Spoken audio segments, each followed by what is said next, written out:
On a sweltering summer morning in 1890, the fishermen of Apalachicola noticed something strange drifting in the harbor, an icy current cutting through the steaming Gulf waters.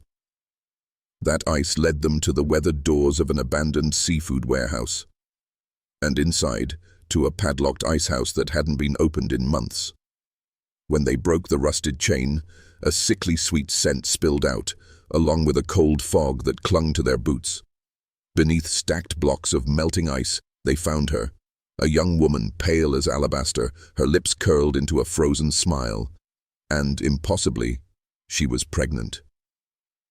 Now you have to ask yourself, how does a woman end up smiling in death, entombed in ice in the middle of a Florida summer? This was no simple case of a body hidden away to slow its decay. No, the scene inside that icehouse told a far more sinister story. The way her hands were folded neatly across her chest, the carefully combed hair, the faint traces of rouge still clinging to her cheeks, it all felt deliberate, almost ceremonial. And yet the deep bruising along her wrists suggested she hadn't gone willingly. I want you to picture the contrast, the heat outside pressing down like a suffocating hand, cicadas screaming in the trees, and in here, the air sharp with the metallic bite of frozen seawater. Whoever put her here didn't just want her hidden, they wanted her preserved. Preserved for what and for whom is the question that would haunt this small Gulf Coast town for decades, and maybe if you stick with me, it will haunt you too. Now I'm going to warn you. This is not the kind of story you can just listen to casually while you're cooking dinner. This one will get under your skin. If you're here, you're not just a casual viewer. You're one of the brave ones, the kind of person who looks straight into the shadows when everyone else turns away. That's what Shadow Stories is all about, uncovering the cases so twisted, so buried, that history itself seems to flinch. So I'll ask you, do you have the nerve to walk with me through what happened in that icehouse? If so, prove it. Hit that subscribe button, leave a comment with where you're watching from, and join our circle of true mystery seekers. Because once we open this case, there's no going back. To understand the Icehouse, you have to understand Apalachicola in 1890, a place balanced between prosperity and rot. Back then, this Gulf Coast port was the beating heart of Florida's seafood trade, its wooden docks stacked high with oyster barrels, shrimp baskets, and crates of iced mullet bound for northern markets. The ice itself was a rare luxury in the deep South's sweltering heat, hauled down in insulated rail cars from as far away as New England. Those who controlled the ice controlled preservation, commerce, and, if they wished, secrets. The town's streets were lined with two-story clapboard buildings, saloons thick with cigar smoke, and a courthouse where justice moved as slow as the tide.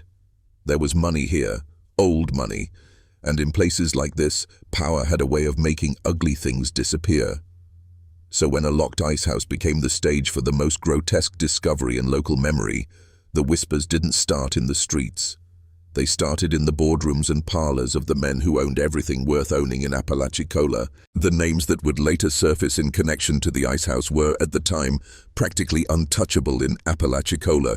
Men like Captain Elias Mercer, a shipping magnate whose family fortune was built on oyster fleets and shady wartime contracts, or Dr. Horace Leland, the town's most respected physician and, ironically, one of its most prolific investors in the ice trade.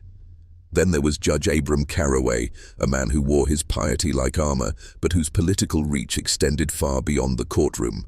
Now, you have to understand, these weren't the kind of villains who twirled mustaches or made overt threats. They hosted church picnics, donated to orphanages, and were photographed shaking hands with governors.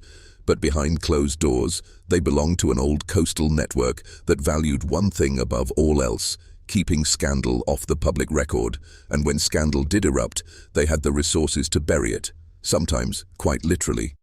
Whether these men acted together or separately, one thing was clear: the icehouse wasn't an accident, and the young woman inside had crossed paths with people who could erase the truth as easily as they could erase her name.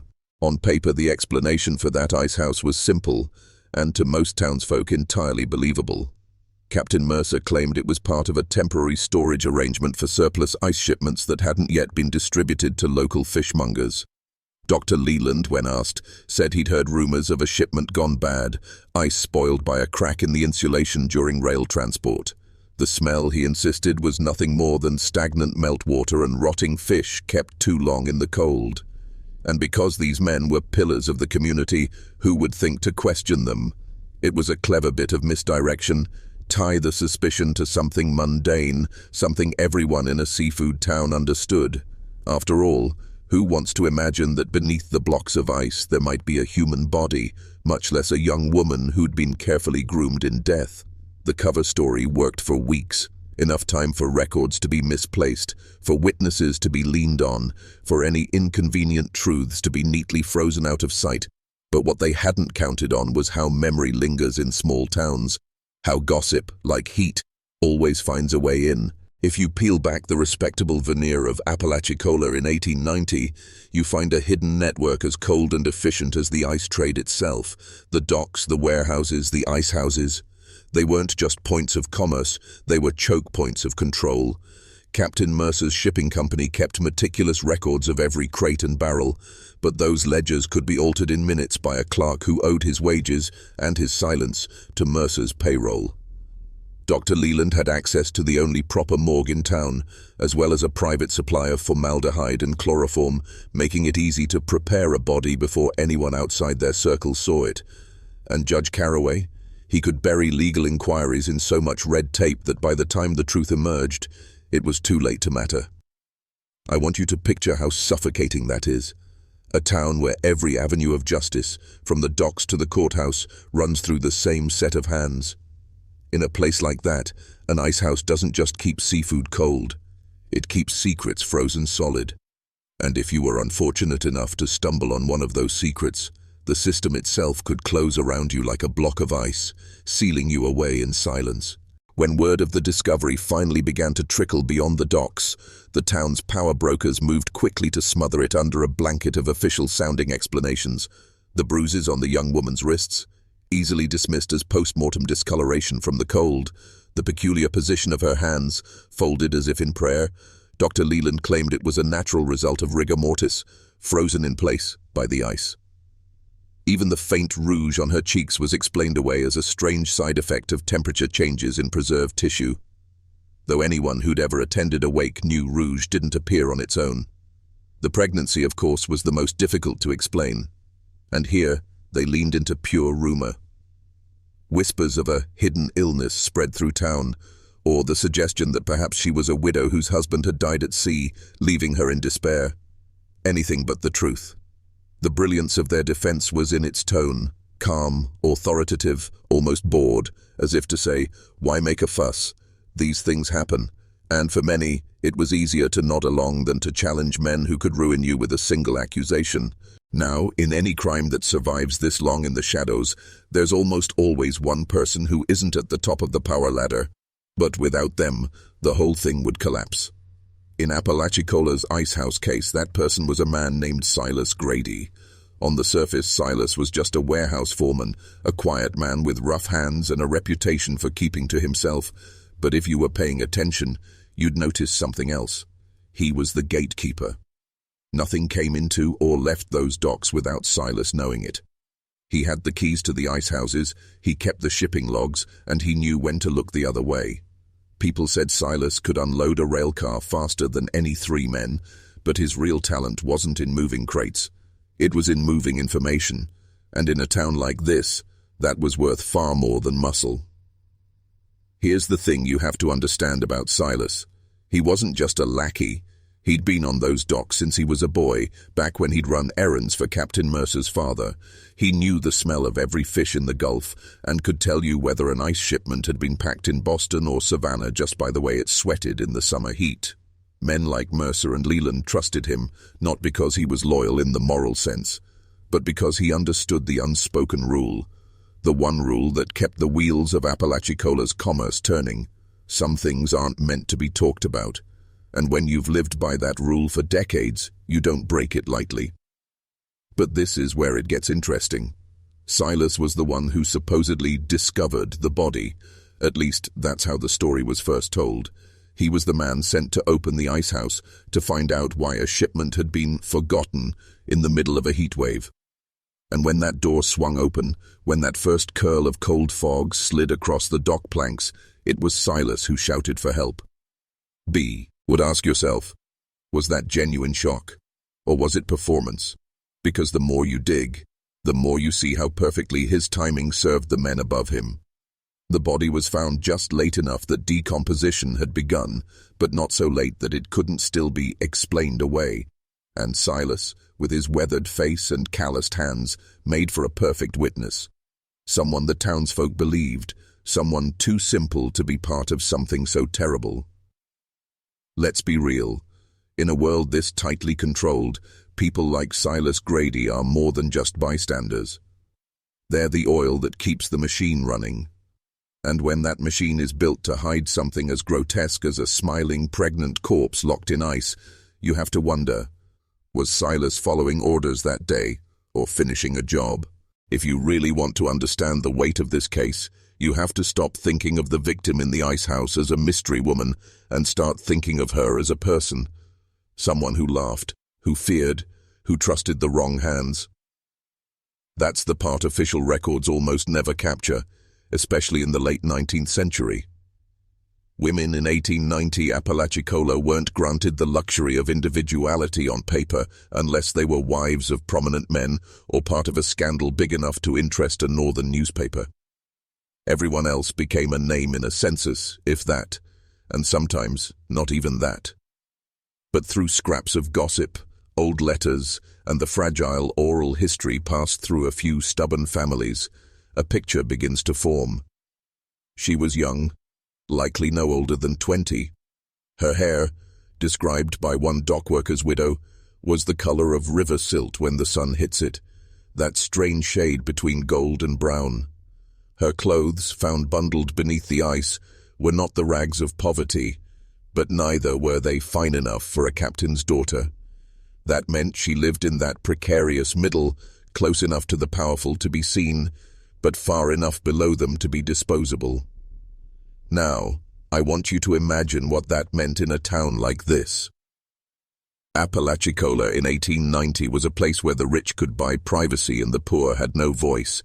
If a fisherman's daughter went missing, there might be whispers in the taverns, a search along the shoreline, maybe even a note in the local paper. But if a woman without a wealthy father vanished, well, that disappearance could be explained away in a dozen casual lies. She went to work for relatives in Mobile. She married a man in Pensacola. She took ill and passed quietly. No questions asked, no graves marked. And if she'd been carrying a child, that would be her greatest vulnerability, in a world where unmarried pregnancy could destroy a bitcoin woman's future. It was all too easy for those in power to twist her silence into shame, and her shame into justification for keeping her hidden. The pregnancy is the detail that changes everything for me. It isn't just evidence of her final months. It's evidence of a connection, an interaction with someone who had access to her repeatedly, someone who knew the risk and didn't care. And in a port town where ships came and went under the command of men like Mercer, where the doctor who delivered half the town's children also had reason to protect certain reputations, that pool of suspects becomes frighteningly small. The ice didn't just preserve her body, it preserved the evidence of who she was and perhaps who had claimed ownership over her life. And when you realize that, you stop seeing her as the girl in the Icehouse and start asking the real question: who decided she didn't deserve to leave it alive? Every cover-up, no matter how airtight it seems, has a crack. And in this case, that crack came in the form of a man who was never meant to see what he saw. His name was Thomas Whitlow, a barrel maker by trade. He wasn't part of the shipping elite, nor was he a dock laborer who answered to Mercer's foreman. He ran his own small cooperage, supplying casks to oyster dealers and fishmongers. That independence meant he didn't clock in on anyone's schedule, and on the morning in question, it put him in exactly the wrong place at the wrong time. Thomas had come down to the docks early to collect a shipment of staves he'd ordered from New Orleans. The steamer had arrived late in the night, and the cargo was being unloaded in the pale blue light before sunrise, a time when most of Apalachicola was still asleep. Now, I want you to picture this. Thomas is walking past the old seafood warehouse, the one where the Icehouse was kept locked under Silas Grady's watch. He hears voices, low, hurried, tense. He pauses, out of habit more than suspicion, because years in his trade had taught him that dockside deals often meant opportunity if you knew how to listen. But what he hears isn't bargaining. It's the metallic rattle of a chain being unfastened, followed by the heavy groan of a door swinging open. Then comes the sound he would later say haunted his sleep. A sharp gasp, like someone trying to catch their breath in freezing water, and then a dull thud. Thomas wasn't a fool. He knew enough about the power structure of the docks to understand that stepping closer could mean trouble, but curiosity, and something deeper, something like instinct, pulled him toward the shadows of the warehouse's side wall. From there, through a gap in the warped boards, he saw shapes moving in the half-light. One of them he recognized instantly. Silas Grady, hauling something heavy from inside the Icehouse. The other figure, taller, broader, kept his face turned away, but his long coat and the flash of a gold watch chain were details Thomas would later recall with unsettling clarity. They laid the something onto a sled, then quickly covered it with blocks of ice. The way Silas's hands moved, careful, deliberate, told Thomas this wasn't the first time they'd done something like this. But here's where the accident became a liability. Thomas, in shifting his weight to see more, knocked loose a splinter of wood that clattered against the cobblestones. Both men froze. Silas's head snapped toward the sound. For a heartbeat, Thomas thought he'd been seen. Then the taller man murmured something, too low to hear, and Silas went back to work. Thomas slipped away, heart pounding, knowing that whatever he'd just witnessed was not meant for daylight. And from that moment on, his life, like the girls, was in the hands of men who didn't take kindly to loose ends. Thomas Whitlow didn't go straight home after that morning on the docks. In fact, for nearly an hour, he wandered aimlessly through the back streets of Apalachicola, the sound of that icehouse door creaking open still ringing in his ears. He lit a cigar he didn't even want, the smoke mixing with the thick coastal humidity, trying to steady his hands. You have to remember, this was a time and place where accusing the wrong man, even in a whisper, could bankrupt you, drive you out of town, or get you found floating in the bay. Thomas wasn't naive. He knew the reputation of the men who ran the docks. But knowing their ruthlessness in theory was one thing. Seeing it manifest in something as cold-blooded as what he'd glimpsed was another. That image, the sled, the ice blocks, the careful way Silas and the taller man worked, settled into his mind like a splinter that couldn't be pulled out. When he finally returned to his cooperage, his apprentice, a sharp-eyed boy named Eli, noticed immediately that something was wrong. "You look like you've seen a ghost," Eli said. Thomas forced a chuckle and muttered something about the heat, but Eli didn't buy it, and neither did Thomas's wife when he came home that night. She asked him why his shirt was damp through with sweat and why he kept looking over his shoulder during supper, but Thomas gave the same answer to both of them. "Nothing's wrong, just a long day." It was a lie he would repeat so many times over the following weeks that part of him started to believe it. Still, the body in the icehouse gnawed at him. He started noticing small, deliberate changes around the docks. New padlocks on the warehouse doors, fewer workers allowed near the icehouses, ledger books with entire pages torn out. And then there were the visits. Silas stopped by the cooperage one afternoon with an order for barrels, an order that was unusually large, the kind that would normally be handled through a shipping clerk. The way Silas looked at him across the counter, his eyes flat and unreadable, made Thomas's stomach tighten. A few days later, Judge Carraway himself strolled past Thomas's shop, tipping his hat with a smile that didn't reach his eyes. In a small town, these weren't coincidences. They were warnings. The pressure worked. Thomas stopped walking the docks alone in the early morning. He avoided conversations that might brush against the subject of the icehouse. And when the local paper ran a brief, sanitized note about a deceased young woman being respectfully removed from a misplaced shipment, Thomas didn't write the editor. He didn't speak to the sheriff. He told himself it was because he didn't have proof, but the truth, he knew proof didn't matter when you were up against men who could rewrite reality itself. And so, the man who might have been the first to break the case open instead became another brick in the wall of silence, a silence that would last for years. On paper, the investigation into the Icehouse incident began just days after the body was discovered. In reality, it was over before it even started. Sheriff Miles Danner, a man whose badge shone bright but whose loyalties were dull with compromise, convened what he called an informal inquiry in the cramped back room of the courthouse. The meeting included Dr. Leland, Captain Mercer, and Judge Carraway, along with a single deputy who sat silently, scribbling notes that would never see the public record. The sheriff opened by stating in that drawl of his that, "We are gathered here to put to rest certain rumors. Not to investigate a death, not to seek justice, but to put to rest the story before it grew legs." That's when you know a case is dead on arrival. The official account agreed upon within an hour was simple. The woman, unnamed in all documentation, had been found deceased in transit. The Icehouse was merely the most practical location available to keep her remains from decomposing before arrangements could be made. As for her pregnancy, the records describe it only as an advanced abdominal condition, a phrase so vague it could mean anything from a tumor to a stomach full of seawater. No autopsy was performed, at least not one entered into the record, and the death certificate, signed by Dr. Leland, listed the cause as exposure, an absurd conclusion for a woman found encased in ice. Now you have to understand how this kind of plausible deniability works in a place like Apalachicola in 1890. To an outsider, it might seem lazy or incompetent. But here, the vagueness was the point. Each detail was crafted to be just credible enough to deflect suspicion without inviting further inquiry. Exposure suggested she had been found outdoors, perhaps in the woods or on the beach, an image far less scandalous than a body stored like a side of beef in a Paponsantan commercial icehouse. Abdominal condition erased the word pregnancy entirely, stripping the story of its most incendiary detail, and by omitting her name, they effectively erased her identity from the narrative, making her death not a personal tragedy, but an anonymous footnote in the town's records. Of course, the public wasn't fooled entirely. Dock workers swapped theories in the saloons, and a few women in the church sewing circle quietly speculated about who the girl might have been.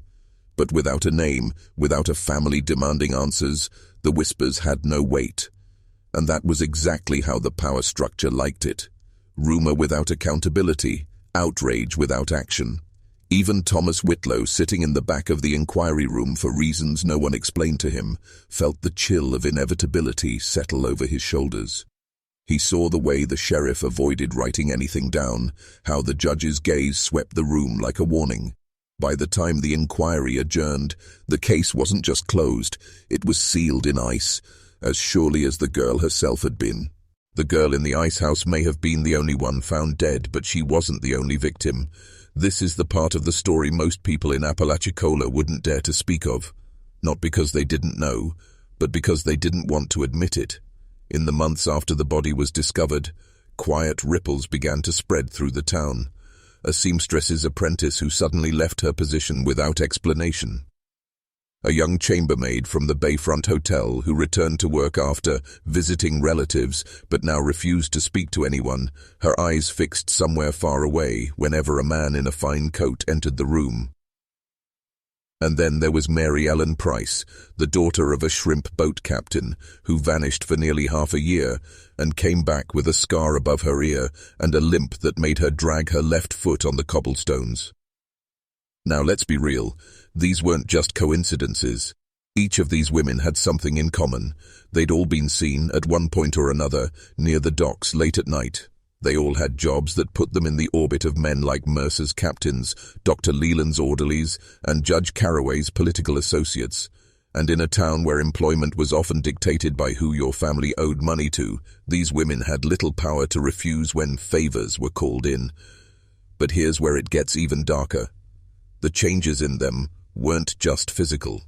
People described them as hollowed out, their laughter gone, their voices quieter. One fisherman's wife swore she overheard two of them speaking in hushed tones at the market about cold rooms and being told not to open their eyes. What chills me most is that these survivors, if you can call them that, became living evidence that something systematic was happening. You see, a single death can be explained away as an accident, but multiple women returning with the same vacant stares, the same reluctance to speak, the same unshakable fear of certain men, That's a pattern, and patterns are dangerous to those who thrive in secrecy. The town's power structure had to manage this threat, and they did so by folding these women back into the community in ways that erased their trauma from public view. The seamstress's apprentice was sent to work for a cousin in Tallahassee. The chambermaid was gifted a small inheritance and quietly married off to a widower twice her age in another county.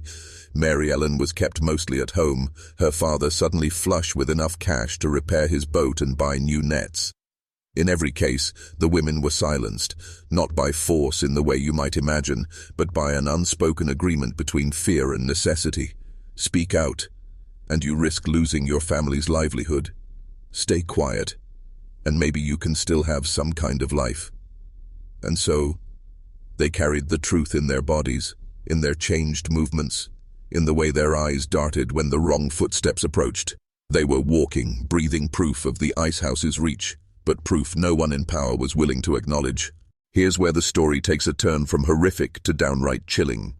Because what happened in that Icehouse, and perhaps in other hidden corners of Apalachicola, wasn't random or improvised.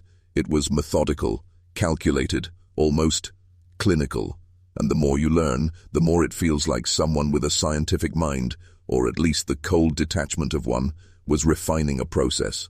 We know Dr. Horace Leland wasn't just a country doctor. He'd trained briefly in New Orleans, where he'd gained exposure to some of the latest preservation techniques used in anatomy labs and shipping perishable goods. In 1890, ice was more than a luxury. It was technology.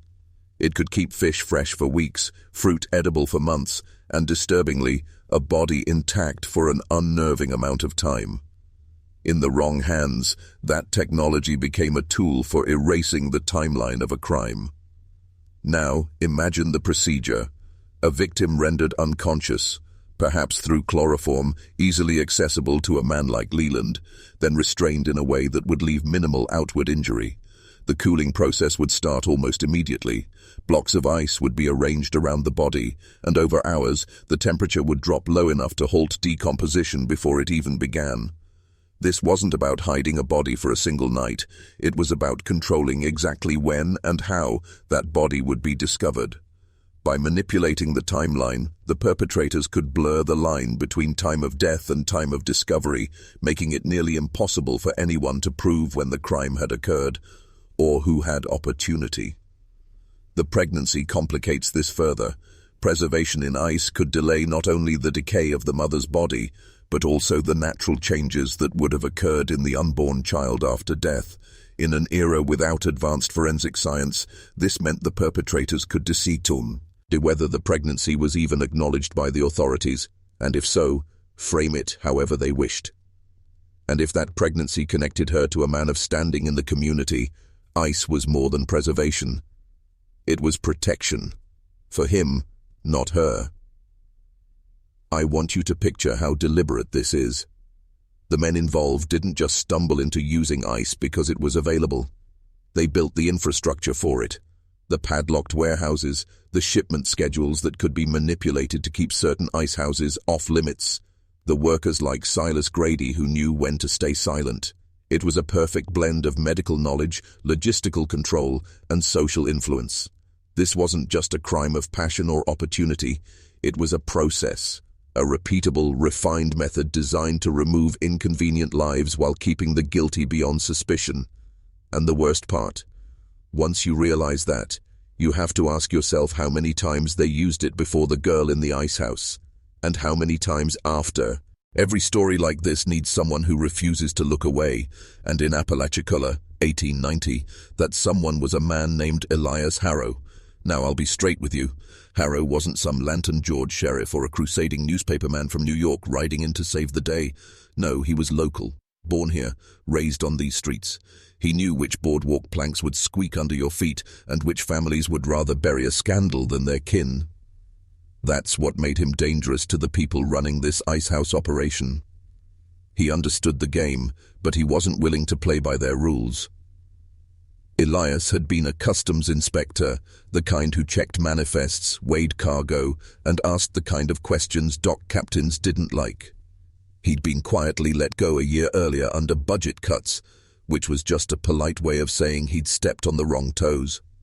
But you don't grow up in a town like this without developing a stubborn streak, and Harrow's ran deep.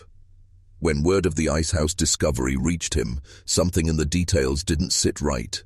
Maybe it was the vague descriptions in the papers. Maybe it was that too many people seemed eager to call it an unfortunate accident before the body was even buried. Or maybe, and I think this is the truth, Harrow recognized the girl. I want you to picture him walking down Water Street that morning, his boots heavy with river mud, stopping every so often to talk to the fishmongers, the oystermen, the dockhands. These weren't polite, idle chats. They were fishing trips of a different kind. He was pulling in scraps of rumor, the way you'd pull in nets heavy with debris and the occasional catch. By sundown, Harrow knew more than the coroner's report would ever admit. He'd heard about the young woman seen leaving Dr. Leland's office late at night. He'd heard about a shipment of ice redirected under urgent circumstance. It's the week before the discovery. And he'd heard Silas Grady's name whispered with a kind of careful fear. Here's the thing about Elias Harrow. He wasn't immune to fear, but he had a peculiar relationship with it. He treated it like an alarm bell rather than a stop sign. The louder it rang, the more certain he became that he was close to something important, and in this case the bell was deafening. This wasn't going to be a matter of handing evidence to the authorities. He knew from experience that some of those authorities were in on it. No, if Harrow wanted the truth out, he'd have to dig for it himself, slip into places he wasn't supposed to be, and start turning over the rotten planks in the floorboards of this town's respectability. And if he was right, those planks led straight to the people who'd been keeping bodies on ice for far longer than anyone wanted to admit. Elias Harrow knew that in a town like Apalachicola, you didn't expose a scandal by storming through the front door. You slipped in through the side, smiling as if you belonged there. That's exactly what he did. His first move was to reappear on the docks, offering his services as a temporary hand to help unload incoming shipments of ice. It was the perfect cover. No one questioned a man looking for work in lean times, especially someone with a history around cargo manifests. And from the moment he hefted his first block of frozen crystal, Harrow was already mapping the web of connections. Who gave orders? Who signed the receipts? Who looked nervous when he asked the wrong kind of casual question? Now, you have to understand, this wasn't about snooping in the obvious places. If the Icehouse was hiding something, it wouldn't be lying out in the open like a dropped coin. No, this was about finding the cracks in the operation, the quiet handoffs, the paperwork that never got filed. Within a week, he'd noticed patterns. Certain blocks of ice, heavier, colder, packed differently, were always sent straight to a sealed chamber at the back of the Icehouse, guarded not by regular dock workers, but by two men who didn't mingle, didn't drink, and didn't speak more than a mutter. Those deliveries happened late at night, or in the early grey before dawn, when fewer eyes were watching. Harrow also noticed something else. Whenever one of those special deliveries arrived, Dr. Leland would make an unannounced appearance, pretending to inspect storage conditions while avoiding eye contact with most of the staff. The same day, Silas Grady's name would show up in hushed conversations down by the wharves, as though his shadow passed over every shipment without him ever lifting a finger. Harrow didn't just watch. He infiltrated. He made himself useful enough to be trusted with the Ketsen, whiz to the side storerooms. It was in one of those rooms on a damp night when the Gulf wind rattled the windows that he found his first piece of undeniable proof, a ledger hidden under a false bottom in a shipping crate listing special consignments with no names, just dates, weights, and cryptic notes like, "Return to sender if thawed." Tell me that doesn't send a chill down your spine. This wasn't just cargo. These were people, and someone had reduced them to a series of numbers in a book. But here's where it gets truly chilling. Harrow realized that some of the dates didn't match the ice shipments. They matched disappearances. Women who had run off or fallen ill were appearing in this ledger as if they'd been inventory. That's when Harrow understood the scale. This wasn't one tragic girl in the Icehouse. This was a system, and if he stayed in too long, he might end up recorded in that ledger himself. All right, this is the part where I'm going to step out of the shadows for just a second, because what Harrow was standing in the middle of and what you're about to hear is not just another creepy footnote in history. This was a machine that swallowed people whole, And unless you've got the stomach to follow him into the darkest corners of this story, you might want to turn back now. But if you're still here, that tells me something. You're one of us. One of the ones who can't sleep until you know exactly what happened, no matter how much it twists in your gut. And here's the thing. Shadow Stories isn't just about telling these tales. It's about building a circle of people who look at the polite, pretty version of history and say, "That's not the truth. Show me what's underneath." So I'm going to challenge you, right now while you're still here in the thick of this, subscribe.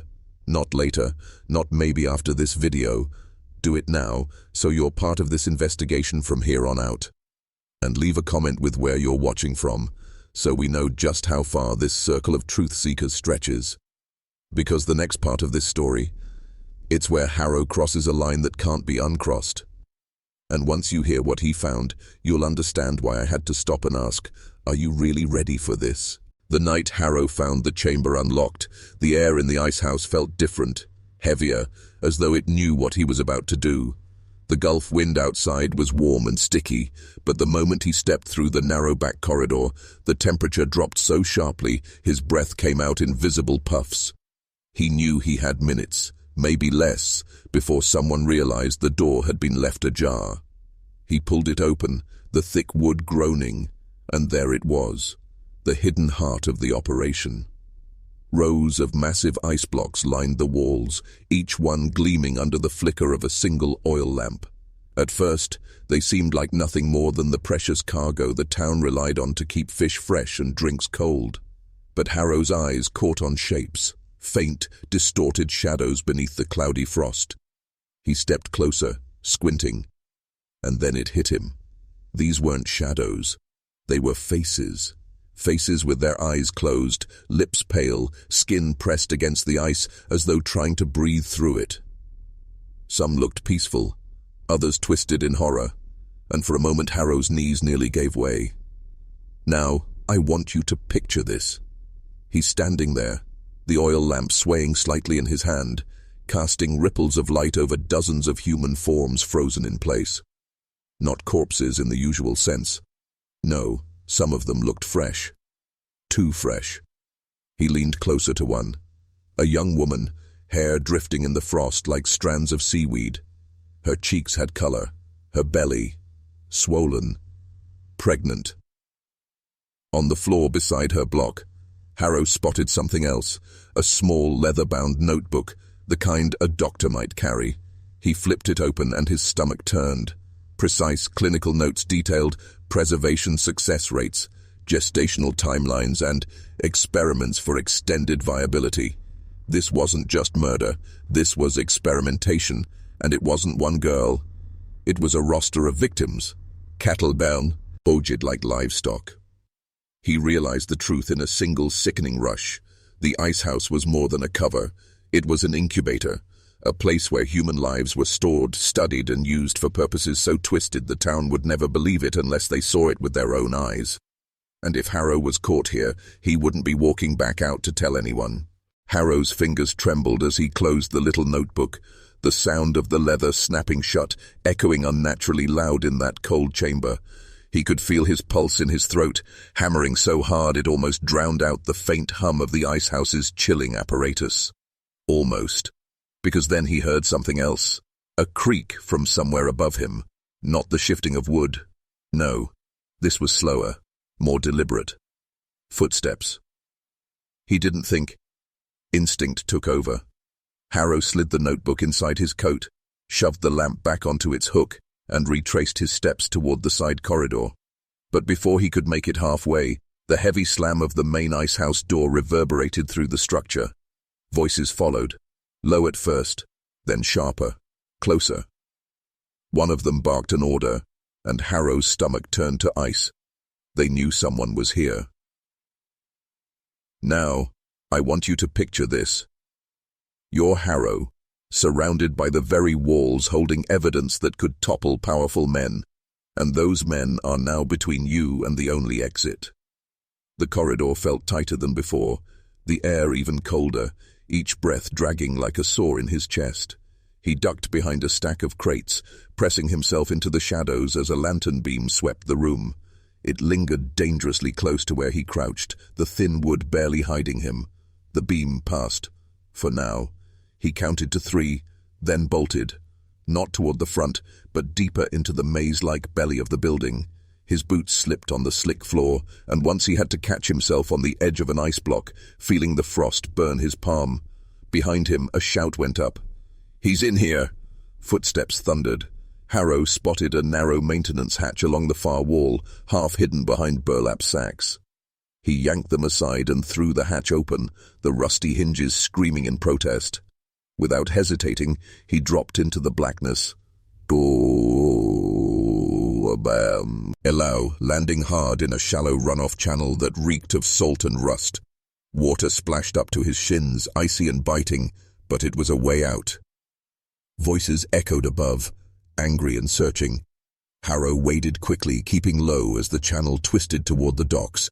Every sound, every slosh of water, every scrape of boot felt like it might give him away. When he finally saw moonlight glinting at the far end, his lungs nearly gave out from the relief. But the voices behind him were closer now, and the last 100 feet would be a sprint, one that could mean the difference between exposing the truth or becoming just another face in the ice. Harrow exploded out of the runoff channel like a man breaking the surface after drowning. The briny night air of Apalachicola hit his lungs hard, but there was no time to savor it. He staggered onto the docks, soaked to the bone, his boots squelching with every step. The moon cast a silver sheen over the gulf, and the quiet lapping of the tide against the pilings almost masked the chaos behind him. The shouts of men still searching the icehouse. Almost. He risked a glance over his shoulder and saw the bobbing glow of lanterns spilling out onto the dock, sweeping side to side like predators searching for prey. Now, I want you to picture this. Harrow, dripping wet, heart hammering, clutching the incriminating notebook under his coat as if it were his own lifeline. The town lay only a few blocks away. Safety was within reach. If he could get there, he could find the sheriff, gather witnesses, and reveal everything. Every instinct screamed at him to keep running toward the lights of civilization, and that's exactly what he did, pounding down the dock, boots hitting the planks so hard it echoed over the water. But here's the thing. Civilization doesn't always mean safety. As he rounded the final bend toward Market Street, a shadow stepped out from between 2 buildings, blocking his path.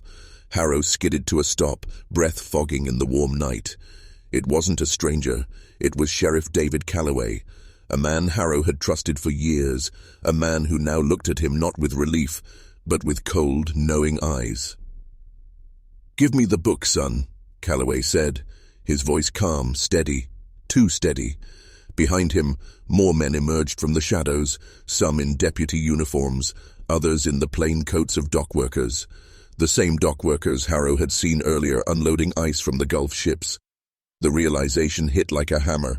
The law, the docks, the Icehouse, all of it was part of the SA, me machine.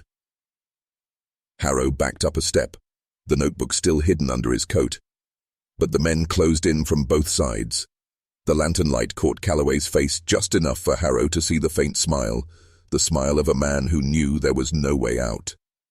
"Now," Calloway said softly, "let's not make this harder than it has to be." The warm glow of town that had promised safety only minutes ago now felt like the mouth of a trap. Harrow realized too late that reaching civilization hadn't been the end of his escape. It was the end of his freedom.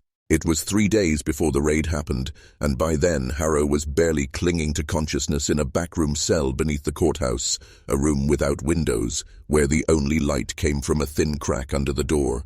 He'd been beaten, questioned, left without food, and threatened with disappearing into the marsh if he didn't hand over the notebook.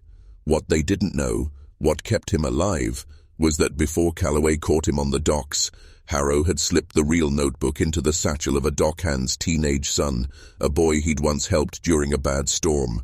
That boy had run it straight to an out-of-town preacher who, by pure luck, had friends in the state militia. That's the only reason the raid happened at all. Now, I want you to imagine this. Dawn breaking over Apalachicola, the fog still clinging to the water like a shroud, and the thunder of boots on cobblestone as 30 armed men in uniform pour into town. The militia didn't announce themselves. They fanned out fast, rifles ready, smashing through the front of the Icehouse while townsfolk watched in stunned silence. Within minutes, the air was alive with shouts, the crash of crowbars on timber, and the hiss of ice cracking under blows. What they found inside didn't just stun the soldiers, it broke them. Massive blocks of ice were levered open, revealing the pale, lifelike bodies trapped within. Some were women, some barely into their teens, others no older than 12. And here's the detail you can't unsee. Some of them moved. Their fingers twitched in the melting frost, eyes fluttered open, shallow breaths visible in the freezing air. The so-called dead were alive, barely, kept in a state between life and death, their skin waxy, their lips blue, but their hearts still beating. The Icehouse floor was a patchwork of horror, half-frozen bodies sprawled on melting ice, shallow gasps filling the room as soldiers desperately wrapped them in blankets and carried them into the morning sun. The stench was indescribable, not decay exactly, but the chemical bite of preservation fluids mixed with human fear. In the far corner, they found something worse, a series of narrow wooden crates, each one lined with medical instruments, glass jars filled with a milky fluid, and ledgers documenting harvest schedules, as if these people were crops. And then there was the sound, the low, panicked moan of someone waking after God knows how long in the cold. It echoed through the chamber, a sound that would follow the militia men into their nightmares for the rest of their lives.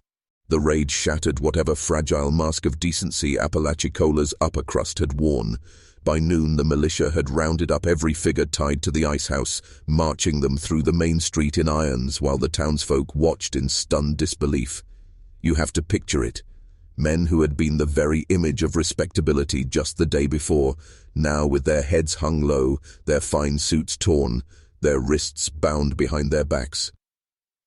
There was Dr. Silas Calloway, the man everyone trusted to deliver their babies and tend to the sick, his silver hair matted with sweat, his once steady hands trembling. Beside him walked Judge Horace Wainwright, his black robe still flecked with sawdust from the Icehouse floor, muttering under his breath about unlawful search, even as the ledger from Harrow's stolen notebook was read aloud to the crowd.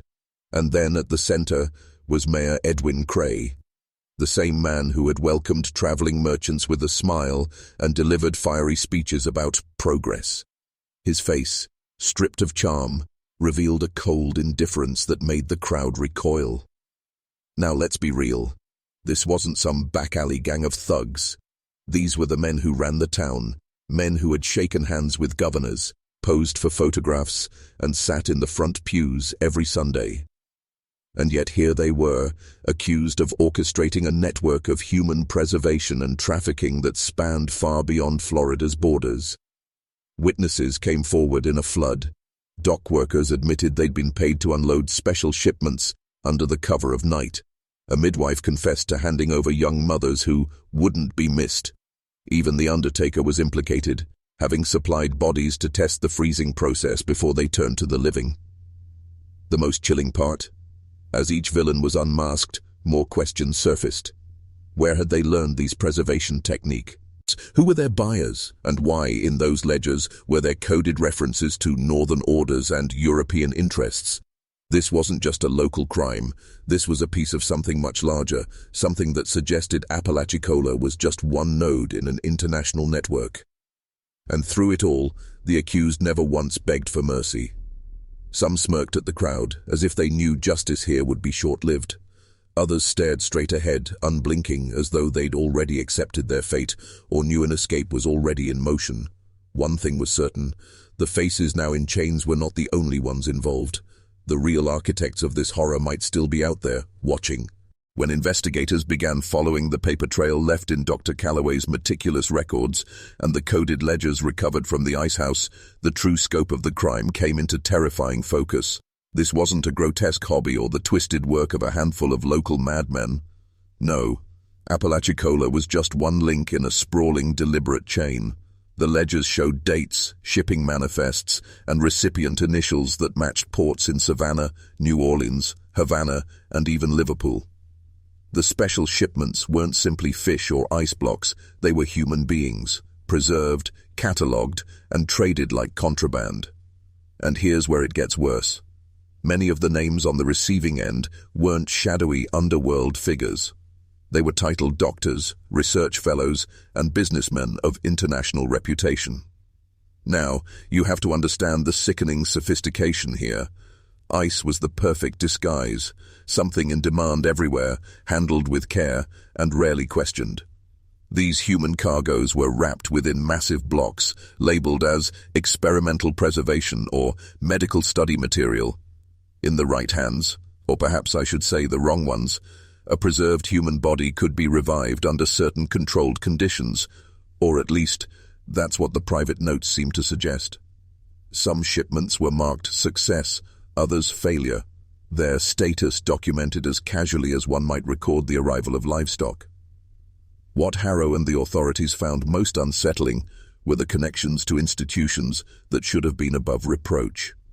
There were coded references to a London institute, notes about Viennese advancements, and even letters hinting at correspondence with a Montreal-based company specializing in cryogenic innovation. This wasn't just happening in secret Florida icehouses, it was part of a burgeoning underground science, one where the line between medical research and outright human exploitation had been completely erased. The international network also meant that justice was going to be complicated, perhaps impossible. While some accomplices could be arrested in Apalachicola, many more were oceans away, shielded by wealth, distance, and nations unwilling to tarnish their own scientific reputations. And here's the dark truth no one wanted to admit. For every one of these operations uncovered, there could be dozens more running in different ports, experimenting with different methods, trading victims like commodities. By the time the investigators finished their preliminary report, one conclusion was unavoidable. The Icehouse case was not the whole story. It was just a crack in the facade, a glimpse into a far larger and more organized system that thrived precisely because people refused to believe it could exist. And somewhere, out there in the world, others were still carrying on the work, counting on the same disbelief to keep them hidden. The aftermath should have been a public reckoning. Front-page headlines, national outrage, governments uniting to crush the network.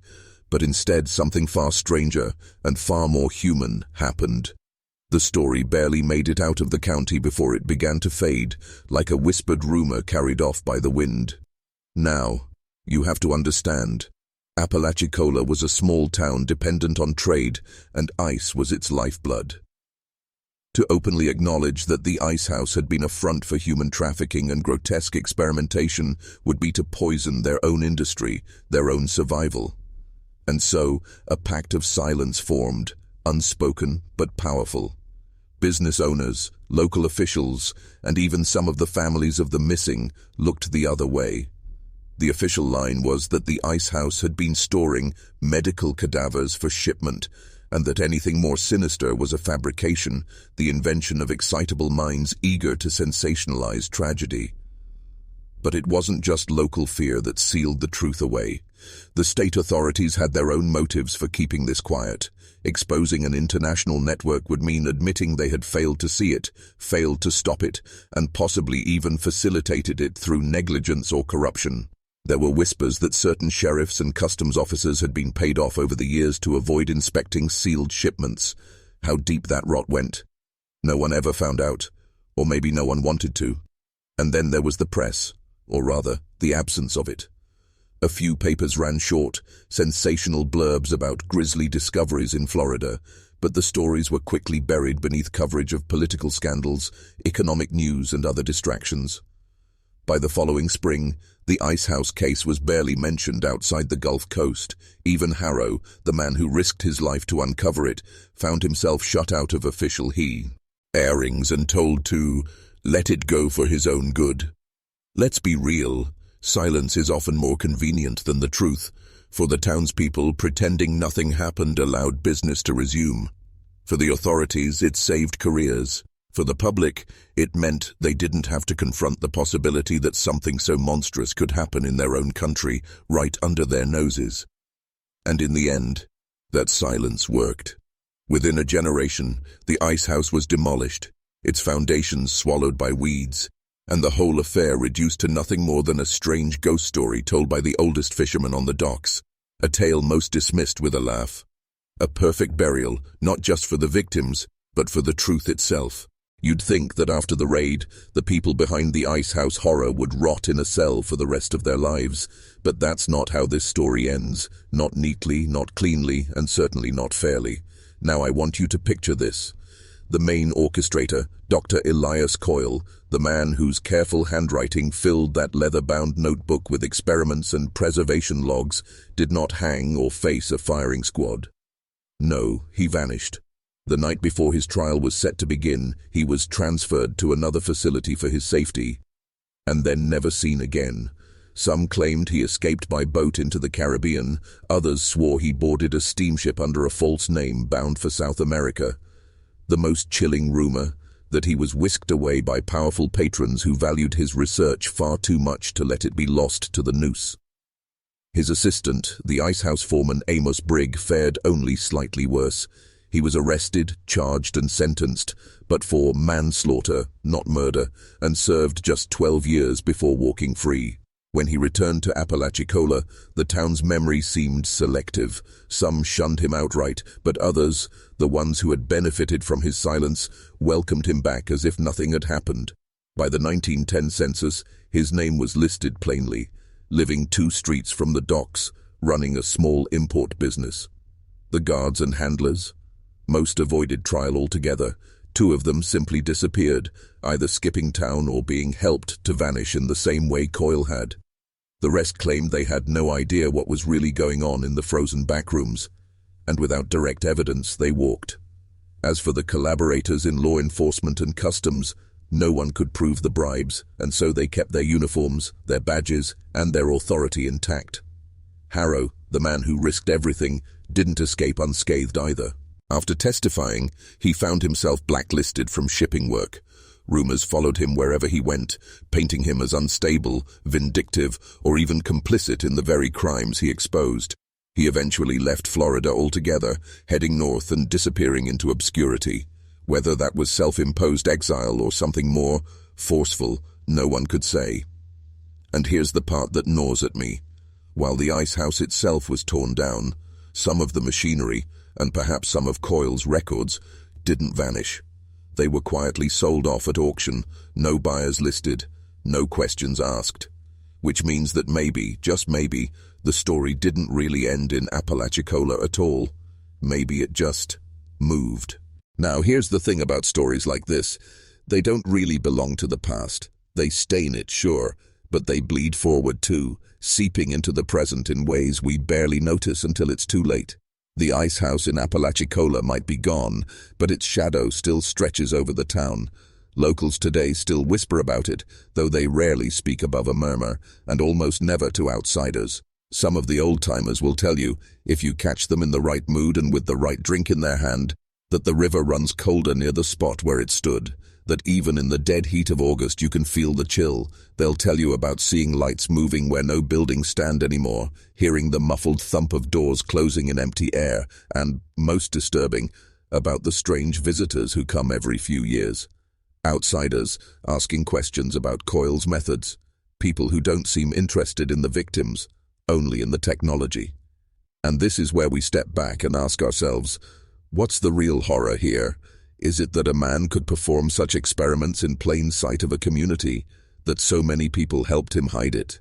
Or is it that when the whole thing finally came to light, the world wasn't outraged enough to burn it all down? The truth is, crimes like these thrive not just on the cruelty of the perpetrators, but on the silence of everyone around them. People turned away.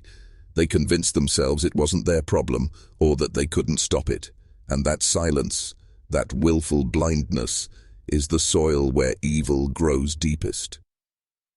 We like to believe we're different now, that with modern news, instant communication, and a more enlightened society, nothing like this could ever happen again. But let's be honest with each other, really honest. We've seen enough in the last few decades to know that's a lie. In different clothes, the different names in different corners of the world, these same patterns keep repeating, and sometimes they're closer than we'd ever want to imagine. So maybe the moral isn't just remember the victims, though we should. Maybe it's this. Evil doesn't always come in the form of a stranger in the dark. Sometimes it comes in the form of a respected doctor, a trusted neighbor, a man shaking your hand at the Sunday market, and if you wait until it's obvious, you've already waited too long. So now I'll ask you, what do you think of this story? Could something like the Apalachicola Icehouse really have stayed hidden for so long, with so many people knowing at least part of the truth? And here's the harder question. Do you believe something like this could happen again today? Not in the same way maybe, but with the same cold, calculated cruelty wearing a different face. Because history's ugliest secret is that it doesn't end. It just changes costumes. I want you to tell me what you think. Drop your thoughts in the comments and don't just write yes or no. Share your reasoning. Argue it. Make your case. And if you've made it this far into this investigation, you've already proven you're not just another casual listener. You're part of the Shadow Stories circle, the people who go where the light doesn't reach. So make it official. Subscribe, so you're here when we open the next file, because you will want to be here for it. And speaking of the next one, our next story takes us far from Florida, but the cold runs just as deep. We're heading to a remote New England town in the winter of 1912, where a blizzard sealed off the roads, a family vanished, and when rescuers finally dug their way in, they found the windows frosted over from the inside. See you there.